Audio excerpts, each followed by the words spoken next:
Olá, louvado seja o nosso Senhor Jesus Cristo, para sempre seja louvado. Glória ao Pai, ao Filho e ao Espírito Santo, como era no princípio, agora e sempre. Amém.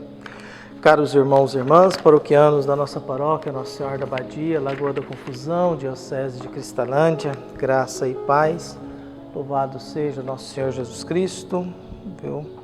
Hoje, 7 de novembro de 2022, nessa segunda-feira, estamos na 32ª semana do tempo comum, quase acabando o tempo litúrgico, chegando no advento. Peçamos a Deus que abençoe e ilumine a todos nós, que Deus ilumine e guie o nosso coração. E o evangelho que nós temos é de Lucas, capítulo 17, versículos de 1 a 6. O Senhor esteja convosco, Ele está no meio de nós. Proclamação do evangelho de Jesus Cristo segundo Lucas, glória a vós, Senhor. Naquele tempo, Jesus disse a seus discípulos: é inevitável que aconteça escândalos, mas ai daqueles que produzem escândalos. Seria melhor para ele que lhe amarrasse uma pedra de moinho no pescoço e o jogasse no mar, do que escandalizar um desses pequeninos. Prestai atenção: se o teu irmão pecar, repreende-o. Se ele se converter, perdoa-lhe. Se ele pecar contra ti 7 vezes, um só dia, e 7 vezes vier a ti dizendo: estou arrependido, tu deves perdoá-lo. Os apóstolos disseram ao Senhor: aumenta a nossa fé. O Senhor respondeu: se vós tivesseis o mesmo pequeno como um grão de mostarda, poderíeis dizer a esta moreira: arranca-te daqui e planta-te no mar, e ela vos obedeceria. Palavra da salvação. Glória a vós, Senhor. Volta e meia a gente quer pedir a Deus: aumente a nossa fé, aumente a nossa vontade de continuar rezando, né? Eu gosto muito de associar a fé à vontade, não à emoção. Gosto muito de associar a fé à vontade de rezar, vontade de fazer o bem, vontade de se aproximar de Deus. Essa vontade que nos acompanha, que é diferente de uma emoção. A emoção sempre nos leva a coisas boas e ruins. A raiva é uma emoção, o amor é uma emoção, o ódio é uma emoção, o encanto é uma emoção, o entusiasmo, essas coisas todas, mas tudo é muito passageiro, né? E aí a gente se depara com esse evangelho de Jesus e alguém aumente a nossa fé. Se vocês tivessem fé do tamanho de uma sementinha de mostarda, que é minúscula, vocês diriam essa moreira. Por que ele usa a moreira?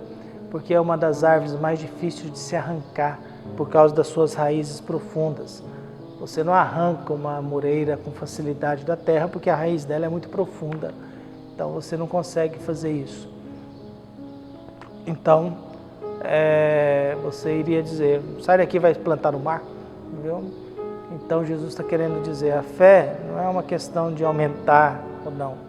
É uma questão de qualidade. Entendeu? A semente da mostarda é minúscula, se torna uma árvore grande. Você pode ter uma coisa muito minúscula e não ser nada. E você tem uma semente de mostarda que se encontra uma terra, se torna uma árvore grande.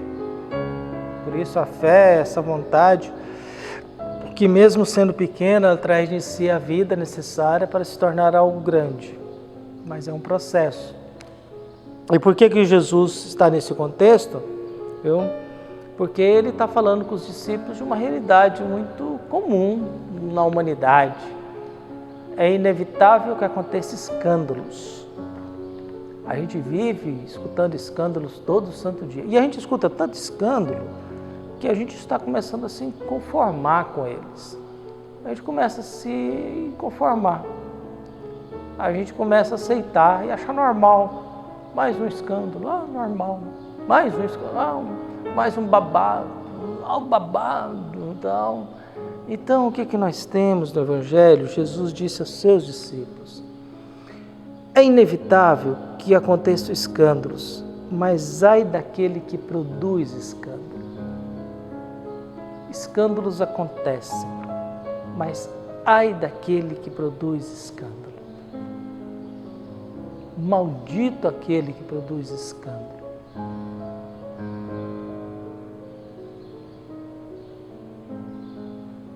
Pobre daquele que produz escândalo. Então, ai daquele que produz escândalos. Seria melhor que ele se amarrasse uma pedra de moinho no pescoço e o jogasse no mar, do que escandalizar. Aí que vem gente humilde, gente simples. Gente, é muito triste na igreja quando há escândalos e esse escândalo fere aquela pessoa humilde, pequena, que tem muita fé. Fere o ser humano pequeno que acredita muito. Fere aquela senhora muito humilde, simples, mas de profunda oração, que acredita muito na igreja, acredita muito nos padres, acredita muito nos bispos, que acredita muito na religião. E aí Jesus, olha, mas é melhor esses caras amarrar um trem no pescoço e jogar no mar do que você ferir o coração de gente humilde. Que você escandalizar gente de alma boa,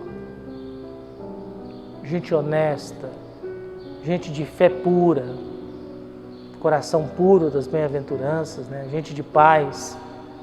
A gente lembra das bem-aventuranças, né? Viu? Maldito seja você que gerar escândalo, que ferir um bem-aventurado, que gerar escândalo na vida de um bem-aventurado, que é esse povo misericordioso, que busca paz, manso, pobre de alma, aflitos, angustiantes, que luta pela justiça, que são perseguidos às vezes, né? A gente vê às vezes o pobre sendo condenado, o pobre sendo perseguido, o pobre sendo julgado, ou o mundo sendo julgado, condenado. E aí a gente vai olhando, prestai atenção, se o teu irmão pecar, repreendei-o.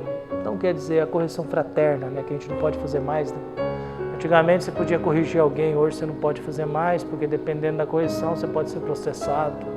Ou o pai pode dizer que não, o professor não pode. E aí Jesus diz, olha, prestai atenção, se o teu irmão pecar, repreendei-o, corrigi-o, seja fraterno. Se ele se converter, perdoa-lhe. Se ele pecar contra ti 7 vezes no só dia, 7 vezes vier a ti dizer, estou arrependido, tu deves perdoá-lo. E aí eles pedem, precisamos de fé para isso aí. Só basta ter um pedacinho de uma semente de mostarda na sua fé, no seu coração, que você já é capaz de perdoar o coitado do seu irmão, que 7 vezes durante o dia faz bobagem, toma consciência da bobagem que fez e vem pedir perdão. É humilhante uma vida em que que você erra 7 vezes e 7 vezes você tem que ir lá pedir perdão. É um desgaste, é uma humilhação. Por isso a gente pede a Deus que abençoe a todos nós, nos fortaleça na fé, guie o nosso coração e que Deus seja misericordioso com cada um de nós e, acima de tudo, nos ensine a perdoar, nos ensine a ter uma fé capaz de se tornar algo grande, mesmo ela sendo uma pequena semente de mostarda, mas que a gente não gere escândalo para ninguém, que a gente não tenha que ouvir ai de vós que escandalizaram um pequenino no mundo em que nós vivemos, porque corremos risco talvez de sermos esmagados, ou esquecidos, ou abandonados, ou aquilo que a gente aprende. Se Deus virar as costas para nós, a gente vira pó. A gente vira pó. Um abraço e até mais.